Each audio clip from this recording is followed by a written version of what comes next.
Hey everybody, this is James Walker here. I run the Living in Fayetteville channel here in Fayetteville, North Carolina. Mainly talk about I'm a real estate agent, if you didn't know that, but mainly talk about moving to the Fayetteville area. I usually deal with a lot of military with maybe we're moving to Fort Liberty, Fort Bragg area. And today I've got Toby Russell with me. He mainly, I'll let him throw his origin story in here in just a second here, but he mainly is it Thomasville, Toby? Yeah. Serve the Thomasville area. And what we're going to talk about is just the real estate market in North Carolina in general. Of course, we can't talk about every city, every little town in North Carolina, but we can give you a broader perspective of just North Carolina in general. I'll discuss how it is the market here is in my area. Toby discuss where he's at, and we'll kind of just shoot this from the hip, guys. So definitely, if you have any questions, drop them in the comments. We'll try and answer them best we can. And like I said, let's let Toby talk a little bit and give his little origin story of how he got started and how he's been doing real estate. Yep. I'm Toby Russell, realtor. I cover the Triad area of North Carolina, not to be confused with the Triangle. A lot of times that gets mixed up, and it's a totally different price point. But I cover about 4 different counties. I do go further than that on occasion, although I try not to. And we cover the larger metros of Winston, Greensboro, which are much smaller than Charlotte and Raleigh, but our price points are probably pretty close to James's price points. So it's definitely something to look at for buyers that are looking to move to North Carolina and looking something maybe a little bit more affordable. How big is Thomasville? Well, Thomasville is not very big. It's bigger than some, but it used to be a furniture town. Well, now, as you know, everything has moved overseas. So, I was about to say move to High Point. well, some of that's moved overseas too. So, oh, really? Okay. They still have the furniture market in High Point, so that still brings people in. And I've had investors come and want to buy houses just for the furniture market, just for their company. But, yeah, Thomasville, the money left when the furniture left, unfortunately. So, but I tell people, it's prime. We've got interstate in the north end, interstate in the south end. We're cheap real estate when you compare it to Greensboro or somewhere like that. Yeah. So it's prime for something to move in, but just don't know when that'll be. Yeah. So I guess population-wise, how big is Thomasville? I have no idea. I got him on the spot there, folks. Yeah, I mean, about this big. I don't know. And how far are you away from Greensboro? Went to Salem. Well, now I'm not saying I just do business in Thomasville, but Thomasville is 30 minutes from like everywhere. If you want to go to Kernersville, it's 30 minutes. 30 minutes to Greensboro, 30 minutes to Forsyth. Mm-hmm. Thomasville's population is 27,000. Okay, so not that big. Mm-hmm. Okay. So if you what is the median price range right now in Thomasville, or I guess the Triad surrounding areas? Just below 300. We've got some now. If you're looking a more rural place like Asheboro, which I think is going to be growing, but Asheboro average price is like 275, close to 275. Now Winston's 340, Greensboro's 337. The entire MLS in our side of things is like 330. So those are pretty close, but you do have some more rural areas that you can find a deal in. That's why I kind of had a comparison on one of these sheets I had pulled up here that had, if you're looking for your money to go further or looking for something with land, like a lot of people are, if you're looking in just comparing $300,000 properties, let's say center of Greensboro, you get about 0.3 acres with a 3-bedroom, 2-bath, about 1,600, 1,700 square feet. Oh, now if you go, for 300,000, you said? For 300,000, yeah, it's active right now. Older house, but now if you go out in the country, say 15 minutes outside one of the cities, you can get close to that same price. Actually, it's $5,000 less, and you're getting 2.35 acres with a 3-bedroom, 2-bath, same size, same year. Yeah. So do you sell a lot of land in Thomasville?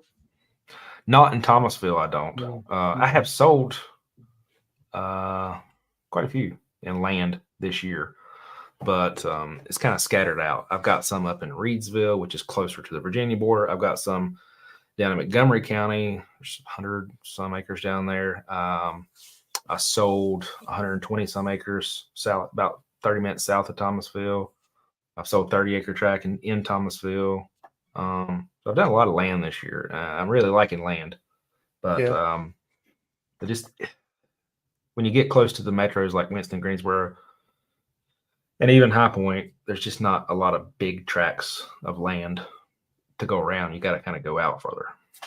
So how much, just an average figure or medium figure for an acre or two of land, and where? Yeah. Well, the some of it I've got seen down in Montgomery County. I've seen it for 5,000 an acre, and then some of it, like in Greensboro, it might be 15,000-20,000 an acre if you're in the city. Yeah, of course. Depends on what you have. Yeah. What you have with it. Yeah, I guess I'd say we average like 8 to 10. Okay. Yeah, because I was thinking more of the rural areas, not necessarily the city. I guess some people would be looking, but mostly when some of the y'all folk I talk to, they're like, "Oh, the 1 acres of land." Typically, it's like it's out in the county or country or whatever. So that's why I was just going to compare your acres to mine. Just ballpark figure. Yeah. I just sold one out in Ashburn that was unbelievable, but it was perked already, had a permit. It already had underground power ran to it, and it was nice. 4 point something acres, but it sold for 21,000 an acre. Okay, 20,000 an acre. But it had things done already, so yeah, gotcha. Okay, so the median price range here in Fayetteville, because we're next to Hope Mills and Spring Lake, so we're in Cumberland County.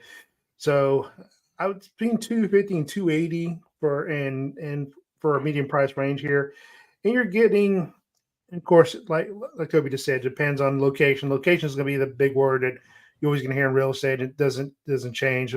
Something in the middle of the city of Fayetteville is going to be 1,600 square feet, 3-bedroom, 2-bath, probably maybe a bonus room. Something out in the country, for us, Raeford, Hope Mills area, you're probably looking 3-bedroom, maybe a bonus room with it, 4-bedroom. You may be looking 1,800 square feet for that amount. So it really fluctuates. Right now, our time on market for homes are about 30 to 35 days is fluctuating. At least it was last month. I haven't, with the new being a new month, but that's the last numbers I saw. What's your, I guess, time on market there? Let me look since I have it up. I'll give you some accurate data. I was going to say most time I've seen anywhere from 25 to 60 days, but I think people are still remembering the days of last year or even earlier this year and thinking they're going to get top dollar. And it's not just sellers that are greedy. It's agents as well that are, we go off comp. So when we comp something, it's historical data. And if historical data is inflated, I mean, that's the best we can do. You're comping here, but the market's going here. Yeah. So it lengthens your days on market. Let's see. We are at 18, 19, roughly. Okay. Nice. Okay. That's not too bad. Definitely a little better than and rising. Yeah. Steeply.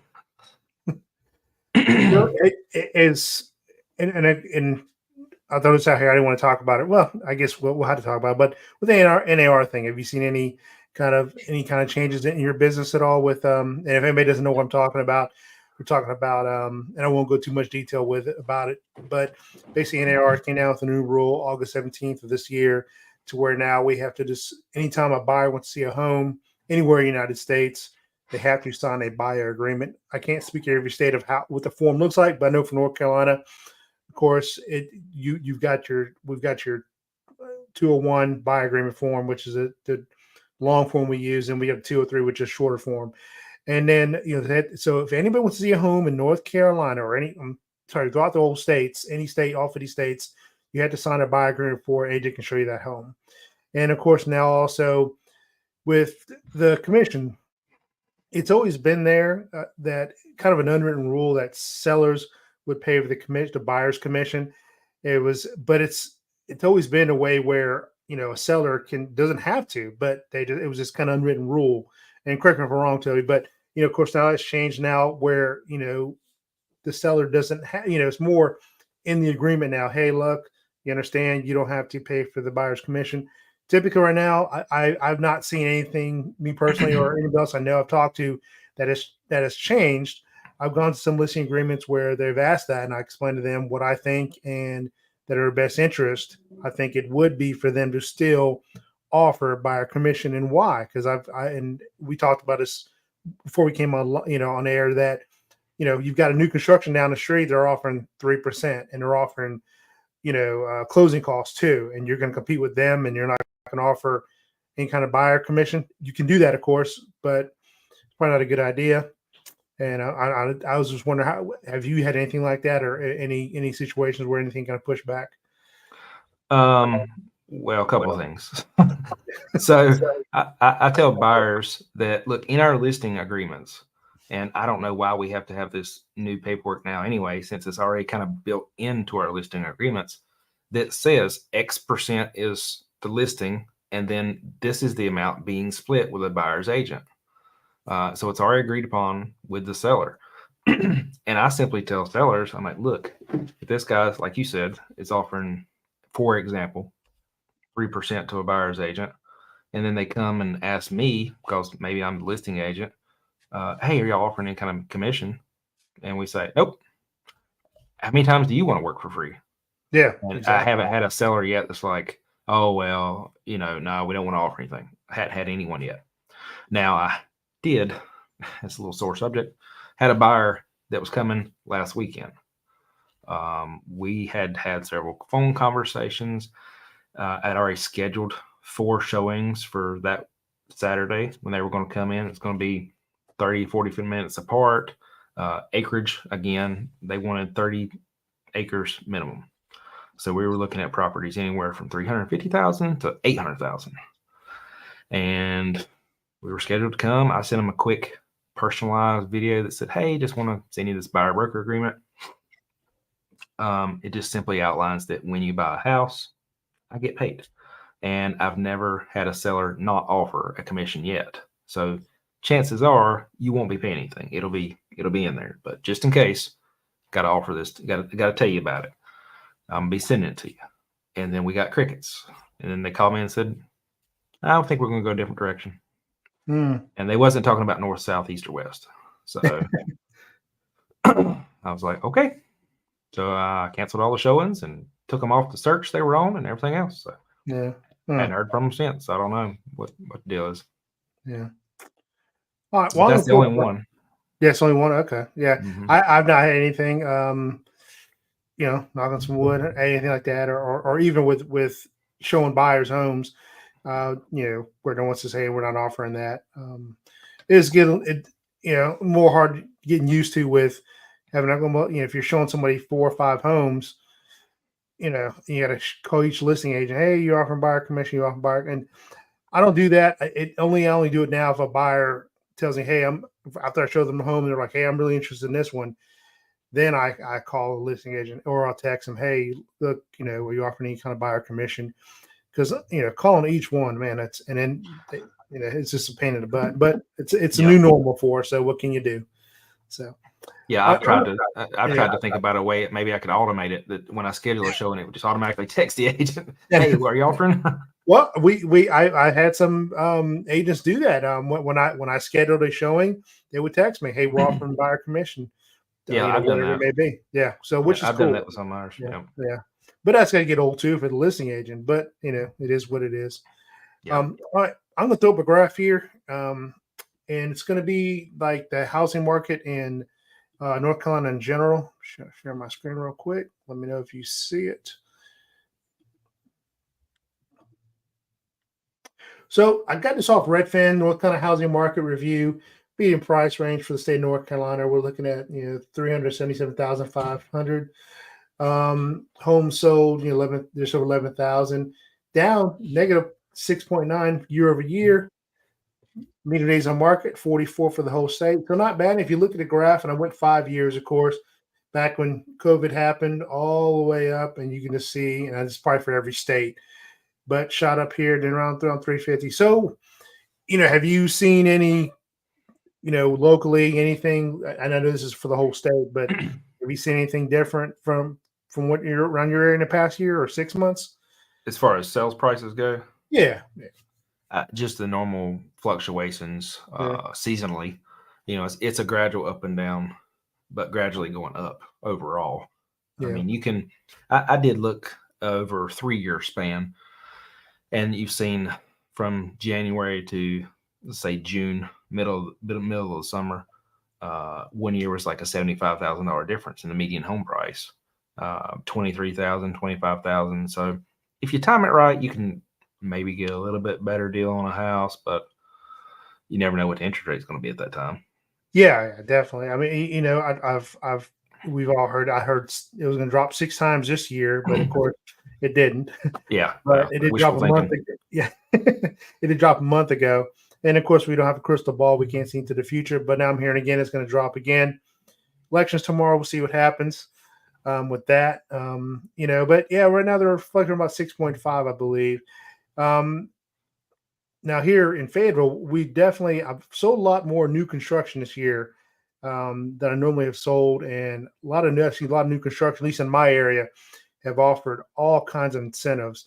Yeah. They're offering, I'm right next to Raeford, which is 20 minutes away from me, and they're offering well, not every company, not every builder, but up to $30,000 in closing out, which is more than enough typically for a home, and their homes are between $300,000 to $400,000. They're offering that, blinds, refrigerators, offering commission bonuses if you close by the end of November, things like that. So I definitely have, a lot of, I'm putting that out there to my clients, of course, and one that I know when to move to the Raeford area, and so it's crazy. It's Raeford.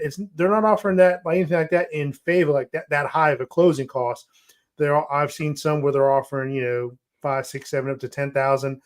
If it's a brand new construction where they haven't even built it yet and they're doing selections, they usually give them like a selection bonus. Hey, we'll do up to $8,000 in upgrades for you. Have you seen anything like that in your area? Yeah, I've actually thought about doing a few tours, but since I'm kind of getting more towards land, do I do it? Do I not do it? Because I got the email the other day from one of the local D.R. Horton builders, but they were offering 3.99% financing through their lender and $10,000 in closing costs. Nice. So pretty. I'm not sure what's better, the 10,000 or the 3.99. Yeah, that's true.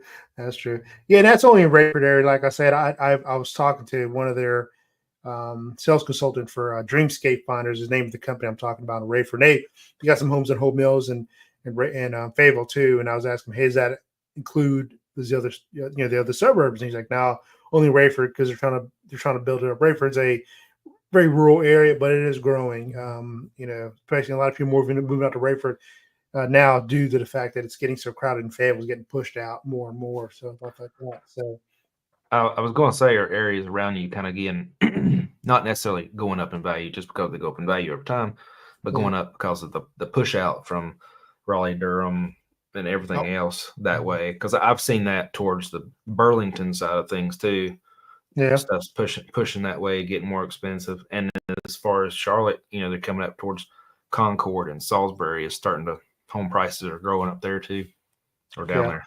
Yeah, definitely. And of course, we know this, but for everybody out there, Raleigh and Charlotte, if you're looking to move to the North Carolina area and you're looking to be in a bigger city, Raleigh and Charlotte are going to be your two cities you'd probably want to look at moving to.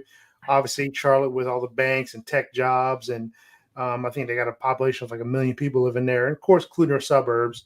Raleigh, it's not as big as Charlotte, even though it's the capital of North Carolina.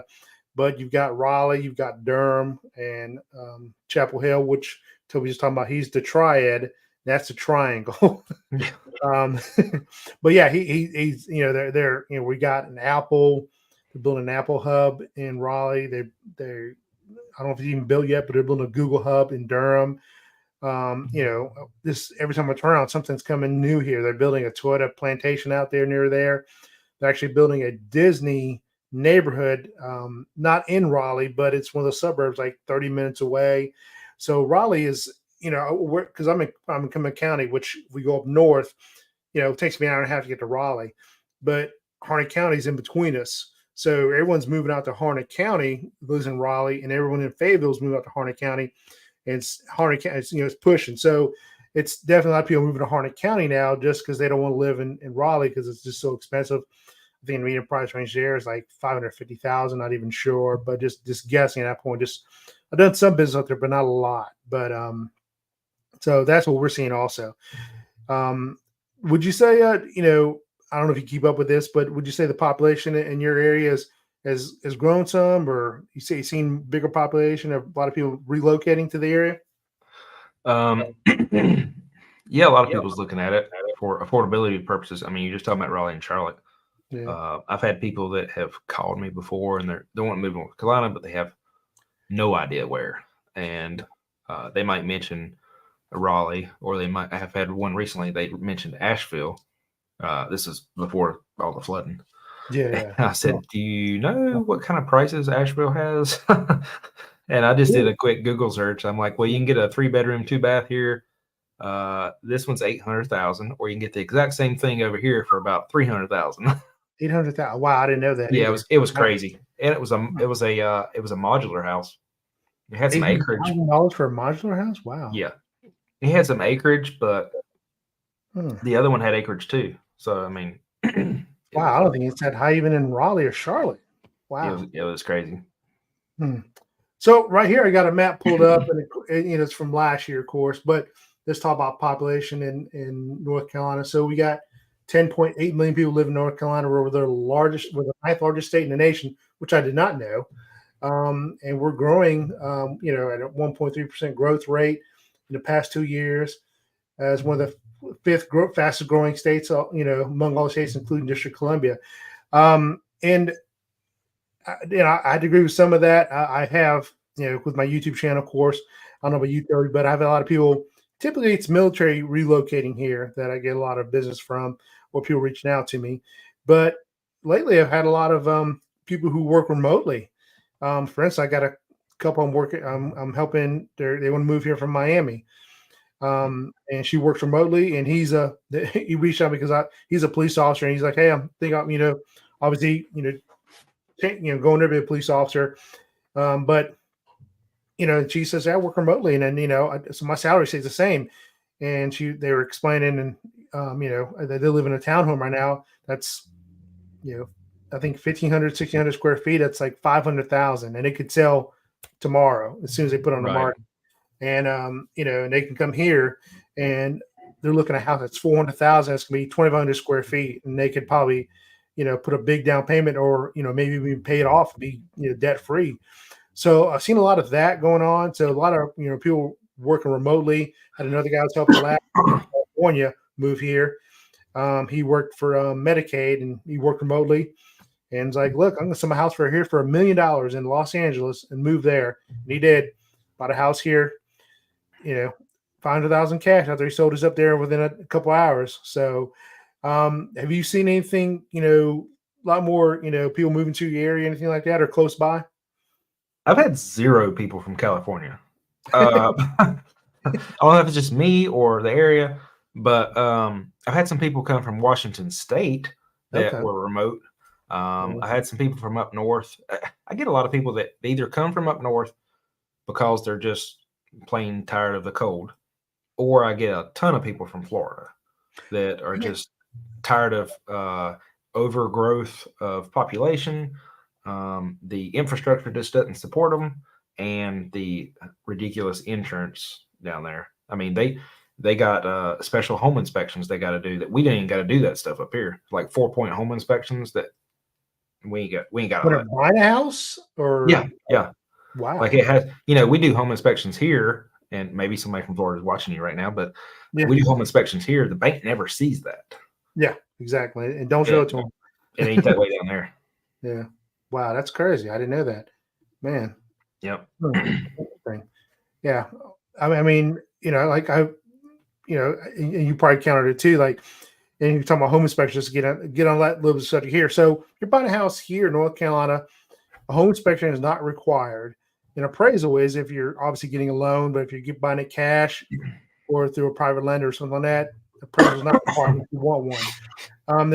Home inspections always get asked a lot too. It's not a pass or fail.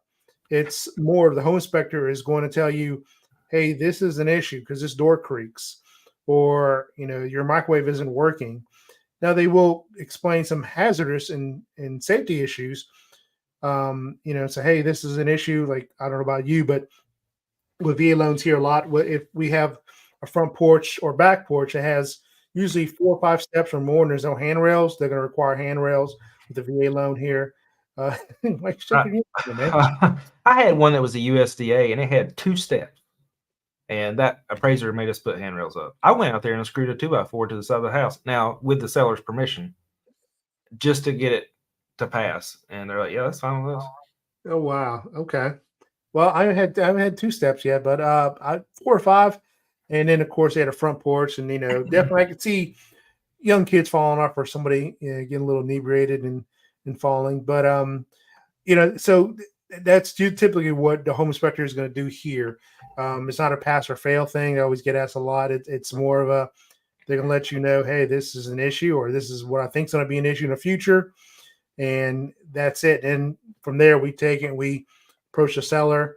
You get the buying side, and then you kind of ask for these things to be fixed. And we are a caveat emptor state, and that means buyer beware. Basically means everything's sold as is. So a seller of any home in North Carolina does not have to fix anything. And I guess that's a lot too. They don't have to fix anything. They have to disclose things to you that are material facts. For instance, they're selling a house and the roof leaks and they know it. They have to say, hey, the roof leaks, but I'm not fixing that shit. But the roof leaks. So for everybody out there who, not to go down a rabbit hole of home inspections, but that's how it is here. You ever any issues with home inspections or anything like that? Well, of course. I always tell people though, like let's focus on the things. Well, for buyers, I tell them let's focus on the big things that's going to cost you money now, or something big that might cost you something later. Is it worth giving up this house for, or can you save to have a roof put on in 5 years, or air conditioner updated, or something like that? Now, sellers, I've had plenty of them that's like, hey, well, I'm selling this as is. And then I explain to them, yes, every home is sold as is. But let's not advertise we're selling it as is, because then that just makes your house look terrible. Exactly. So you ain't got to fix anything. But if something comes in and it's a loan issue, and you still want to, like a VA or a USDA or something specific, or even a regular conventional, if it has to be fixed to make the loan go through, then you probably should fix it, whether you want to or not, because you're just narrowing that buyer pool more and more if you don't. Totally agree. Definitely. And I'm trying to pull some more stuff here. Hold on a second. I apologize.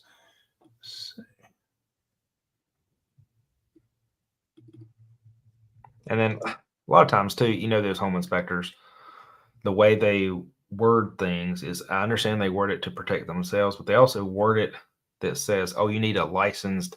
to come out and look at the chipping paint or some BS.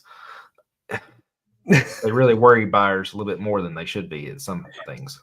Yeah, exactly. I understand why, because I've got some home inspectors that are good friends of mine, and retired firefighters and cops and stuff like that, and just people I've known over years. But yeah, it's really frustrating when you see that and they're flipping out. And structural engineer, I'm like, damn, really? A structural engineer? That's what we need, huh?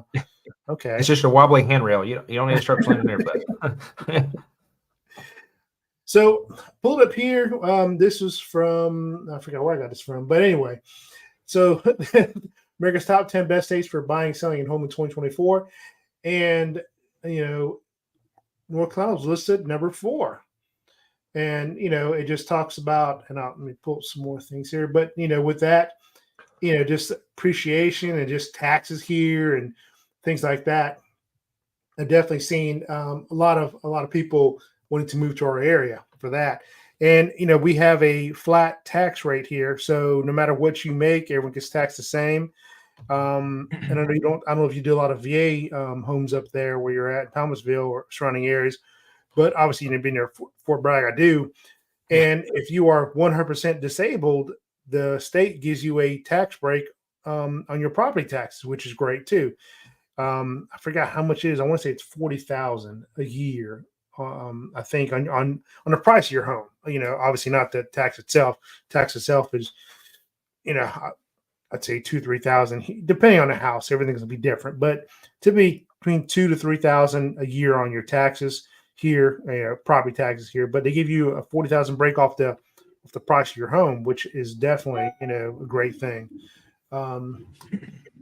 Anything you can say about taxes in your area, how they are, or anything like that? Oh yeah, I've had people come in from New York, and I tell them what the yearly tax is, and they're like, "That's per month, right?" Like, no, it's not. Now I cover, like I said, about 4 counties, like Guilford, Forsyth, Davison, Randolph, and a lot of people want to be close to Winston or Greensboro, so they'll try to be in northern Davison County, which puts them as close as they can be, but still in the county with the lowest taxes. So in Davison County, let's say on a $300,000 property assessed, $300,000 assessed by the government, not necessarily market value, you're looking at like a $1,600 a year tax, property tax. And you might be coming from New York, and you might have $20,000 a year. Yeah. So it's a little shocking to some people. Oh, yeah, I was talking about that. I'm actually helping 2 couples from Miami move here, and and they're selling their house for like $650 down there. The other combined couple, and when they were like, "Hey, how much property taxes?" I was like, "That one of the houses I looked at was like $350." I was like, "It was like $2,800 a year," and they were like, "Wow, we pay $10,000 a year." I was like, "Wow, that's crazy." Yeah. It's funny. It's funny around here. People flip out and they're like, "Oh, I want to be in Forsyth or Davison County, not Forsyth County, because you got lower taxes." I'm like, "You don't know what high taxes are." That's hilarious, man. So another article here. Hold on one second, guys.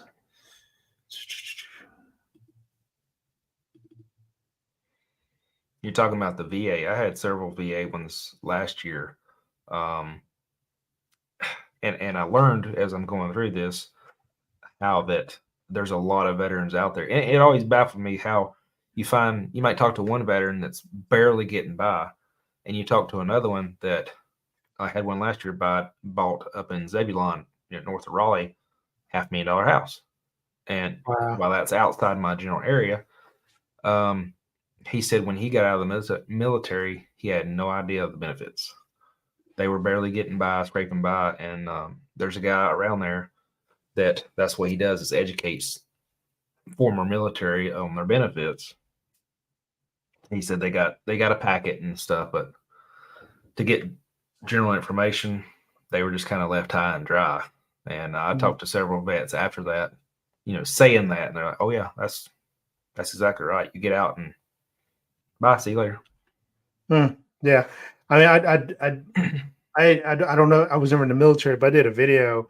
People with PCS into the area, just talking about things that they could take advantage of while they're still in the military. Like, you could borrow money to pay down some of your credit cards. You can take advantage of, and I forgot the name of the programs off the top of my head, but this is my video where if they're paying a high interest rate, they could get a break to where they can't raise the interest rate until they pay off their credit card or pay down low.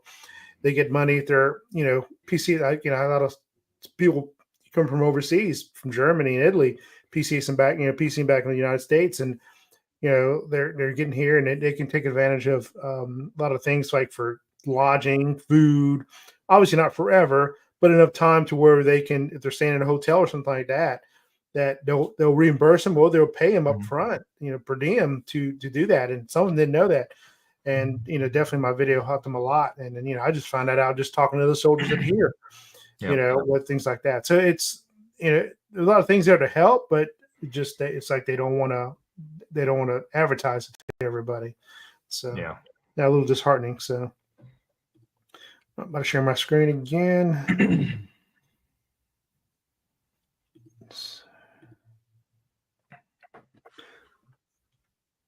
So here, I found an article where it talked about,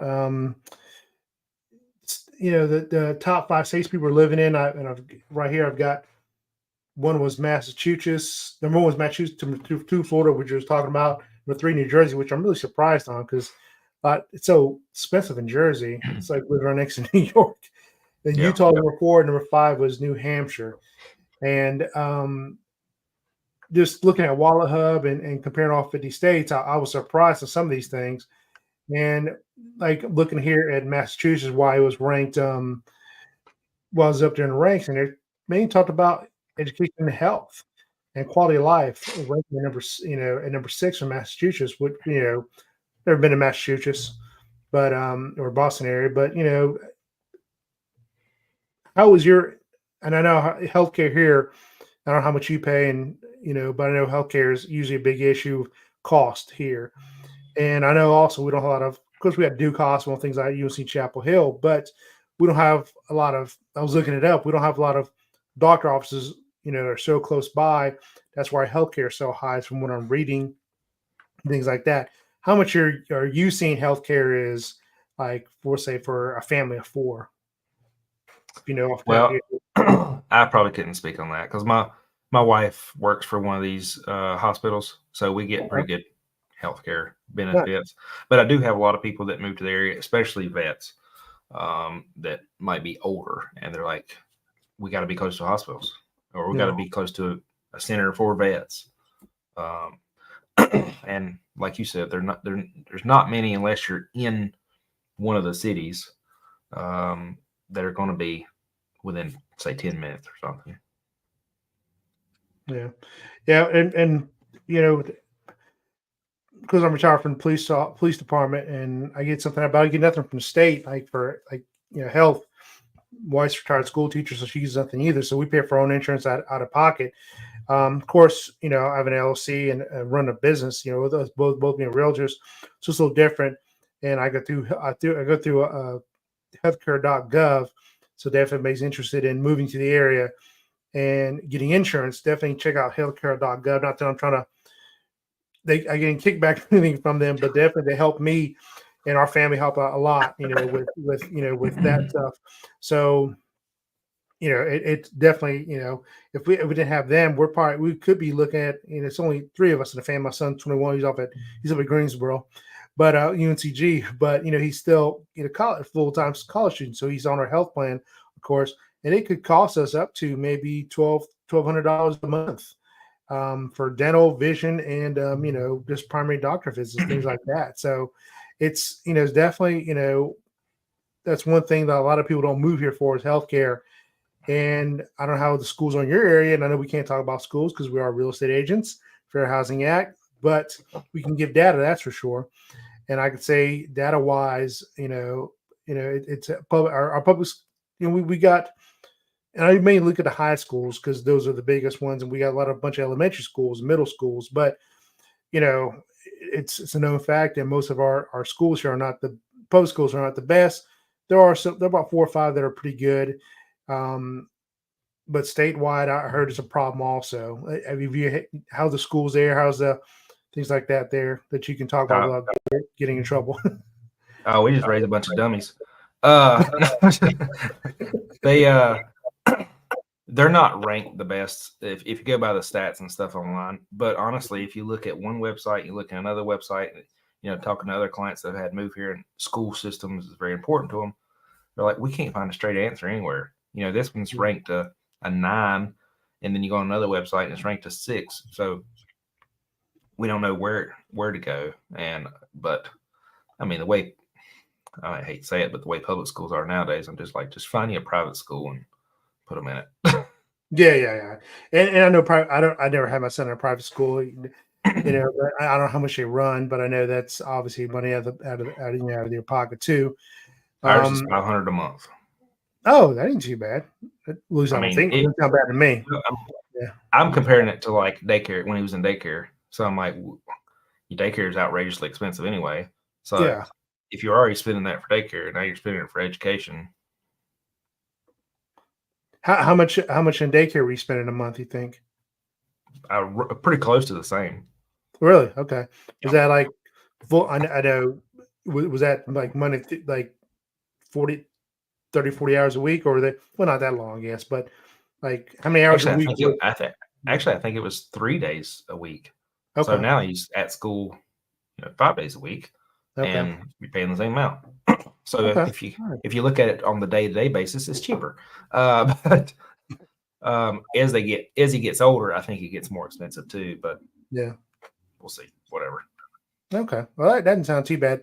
I would say here, I mean, it fluctuates too. And I actually asked Facebook this question about 6 months ago of how much people pay in daycare. And it fluctuates between 200 a week to 1,200 a month. And I didn't go in details of how long they had their babysitting their kids and stuff like that. And of course, some people just got lucky and found somebody who's just real good, who's not a daycare place itself. It's just like in the home daycare, and they got lucky. So Yeah. it fluctuates definitely, but that's definitely something you got to think about. And I just did a video on YouTube a couple weeks ago where I compared the cost of living, and if you made $50,000 in Los Angeles right now, and if you move, You're living on the street. why are you laughing? And you moved here to Fayetteville area. I don't know how it is in your area, and you'd only need $31,000 that live here compared would it be in Los Angeles. Now I know $31,000 is not a whole bunch of money here either, but definitely that's something to think about. But of course, and I know I live in Los Angeles, but I know of course we're talking about public transportation. You might not have a car. I don't know if they have subways there or not. Stuff like that. So here in Fayetteville, we do have a bus system, but other than that, either you're on a bike, scooter, or your Moped. Uber and those other ride services. How it is where you're at? I know you're in a small little town, so it's probably the same, huh?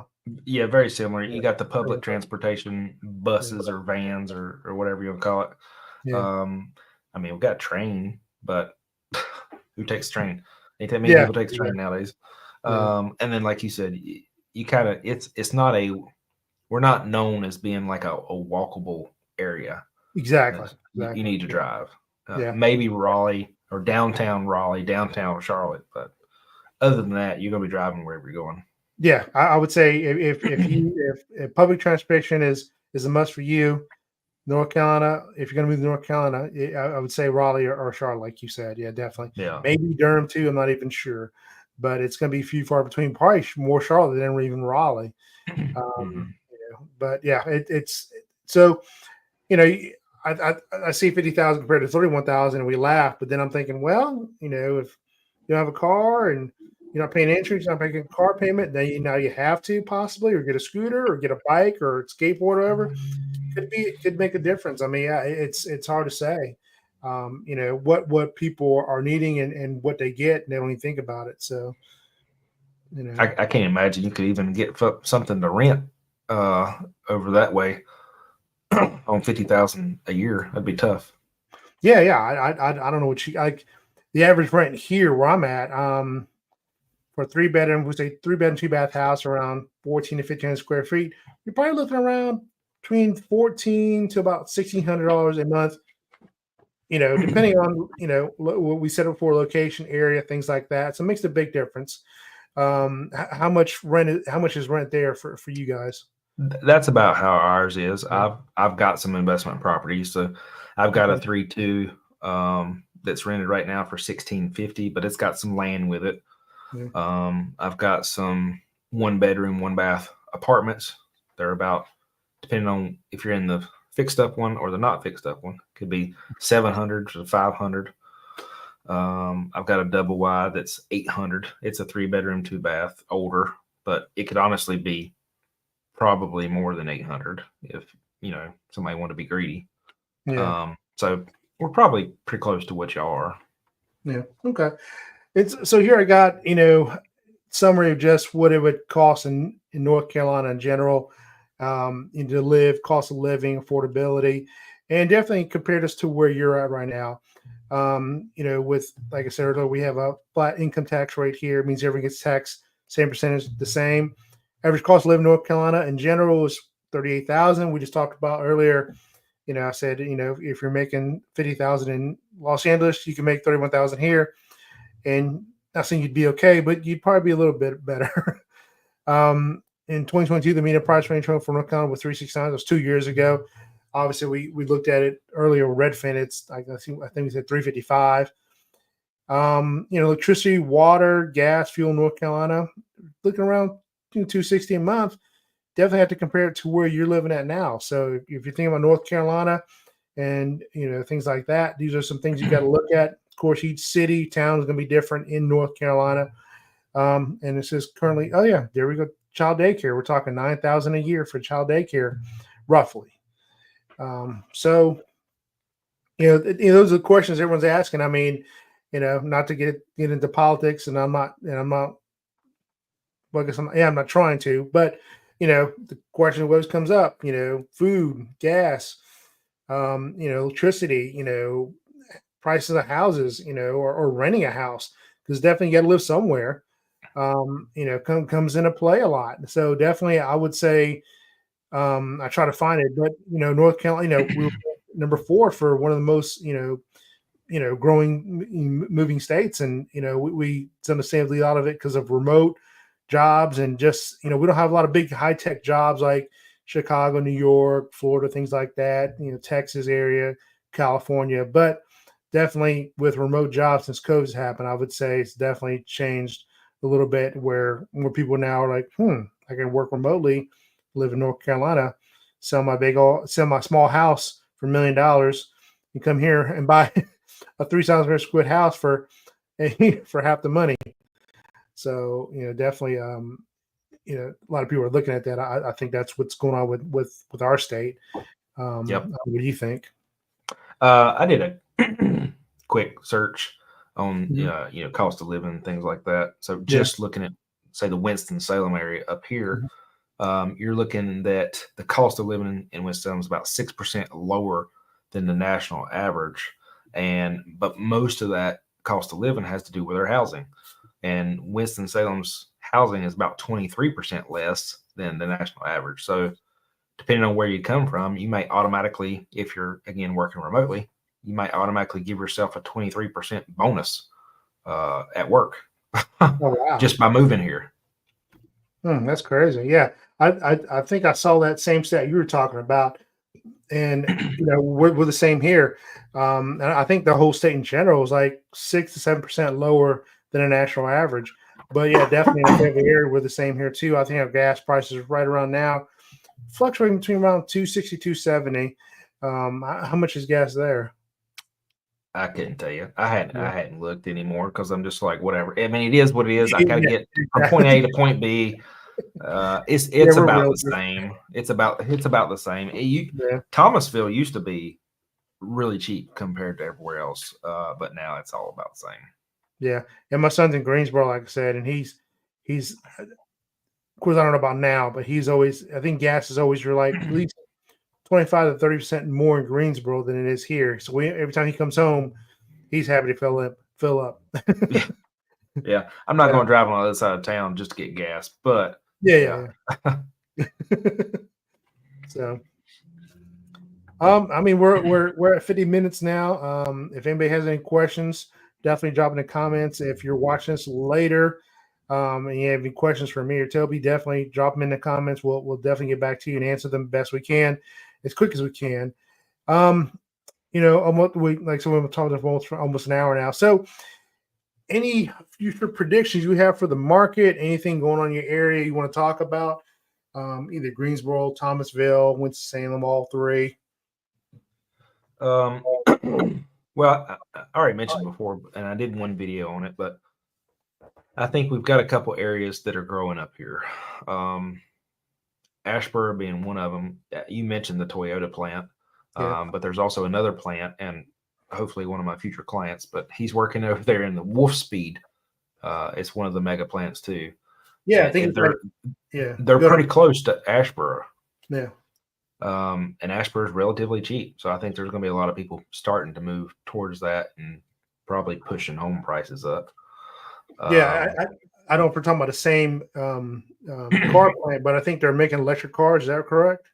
I think it's batteries, Better. That's it. It but is better. something to do with the electric Yeah, car. Yeah. yeah. So definitely, that's more jobs coming to our area. You know, to North Carolina in general. So definitely booming our economy. Yeah, not to cut you off there. Go ahead. Yep. And west of Greensboro has been growing too. If you look it up, it's like Town. It's Pop Town. Louisville, Clemens, that whole area's Yeah. always been growing, and it's about 15 minutes like outside of Winston. So you're a smaller community, but you're close to Winston. And then, like I said, Salisbury is kind of its prices are rising up too from Concord and Charlotte, all that people being pushed up. I think the important thing is for people, if they're considering making a move, is to get started early and talk to somebody like us, preferably us, to establish a relationship and learn, hey, where's the market at? Where should I start? Preferably pre-approval, that kind of thing. Get on a search for a general of what you're looking for, so that you start seeing, hey, I get X for X in this area. And I always tell people to visit here first. Yeah. Just come on a vacation, especially if you don't know exactly where you want to be. Just use a couple of days to drive around. Because I've had some people come in, they're like, yeah, we drove through X area, and we're like, there ain't no way we're moving to North Carolina. And it was just a bad experience. And then they moved somewhere else. They're like, oh, this is so pretty.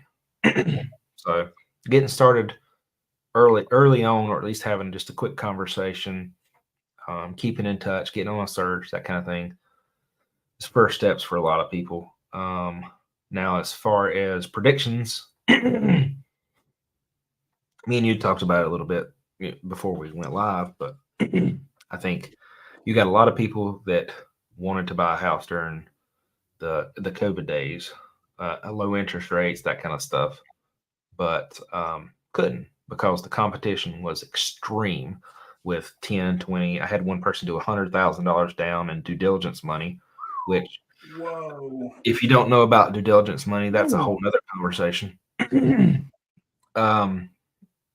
A lot of states don't have that, but you were competing. So a lot of people don't have 10 grand just to put up to get under contract. So now all those people were kind of put on the sidelines when the interest rates went to 5 and 6 and 7. So they're sitting on the sidelines, would still love to buy a house. Now, as soon as those rates start to drop, they're going to come back on the market, which is going to put more strain on the market, put more competition.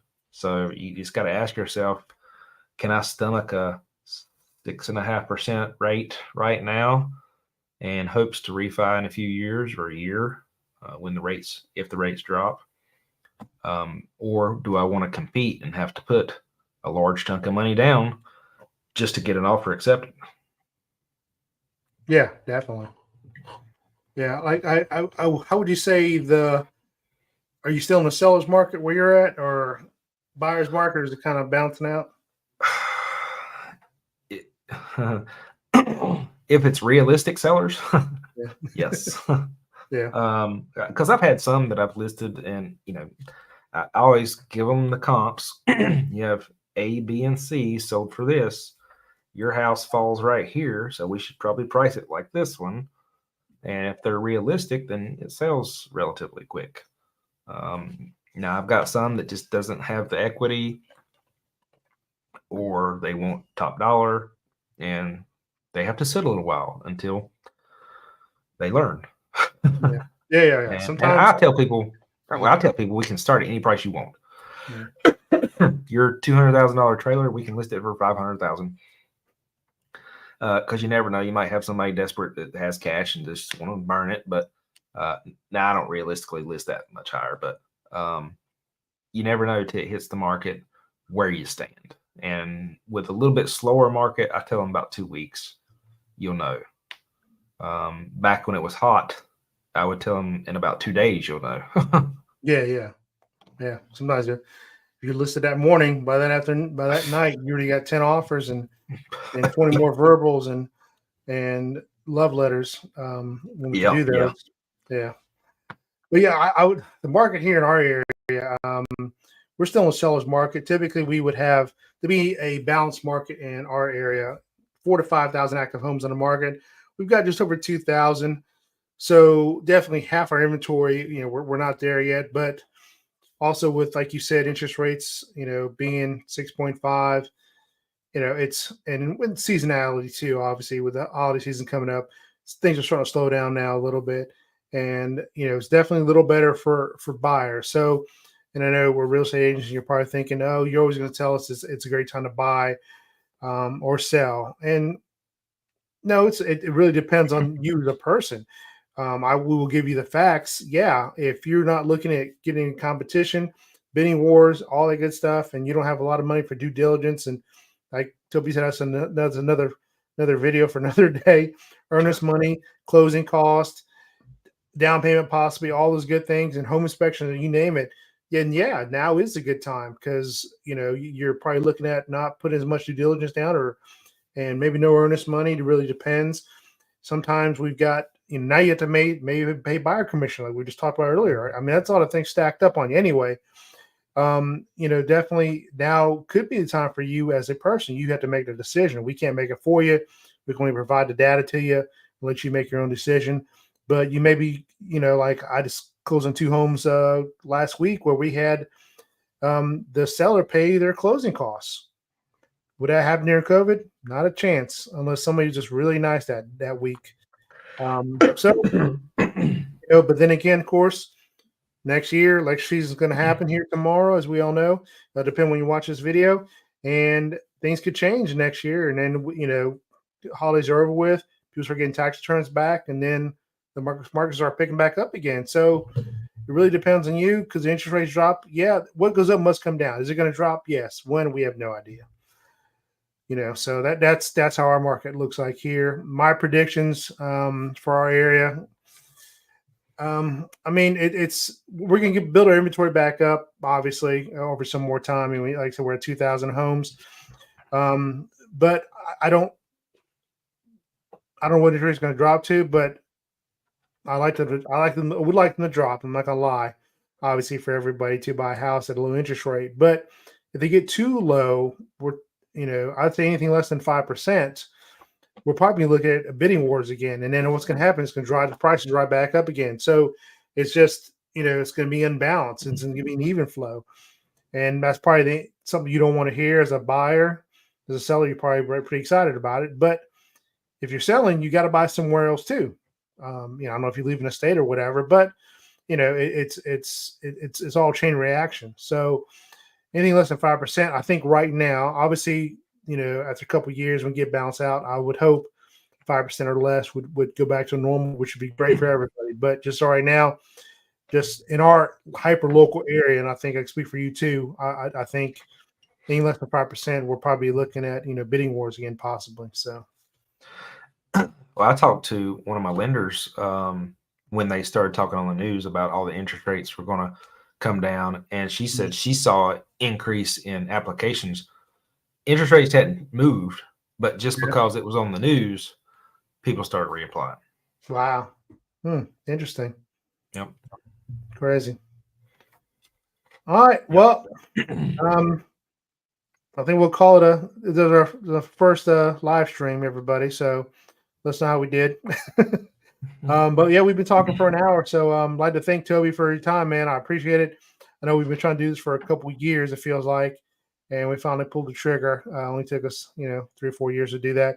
But I would say, yeah, next time we jump on this, so we can definitely jump on your channel, jump back on mine. I'd like to get somebody from maybe different cities. You guys let me know if there's a city that you're interested in moving to and you'd like to know more about it. Let me know. Let us know. We'll try and find an agent in that area that would like to talk to us and explain that area. So definitely drop a comment below. Let us know. Other than that, though, thanks a lot, Toby. I appreciate it, man. Sir. Yeah, talk to you guys later. See you.